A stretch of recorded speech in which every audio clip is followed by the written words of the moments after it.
આ જે નાનું મગજ છે ને દાદા, એની અંદર સ્ટ્રોક આવી ગયો છે. નાના મગજનું કામ જ શું હોય? બેલેન્સનું.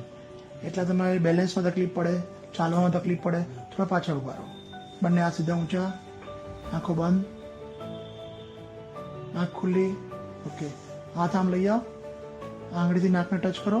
કરો, હા કરો, ફરી કરો, યસ કરો, આંખ બંધ કરીને કરો. ઓકે, કરો કરો.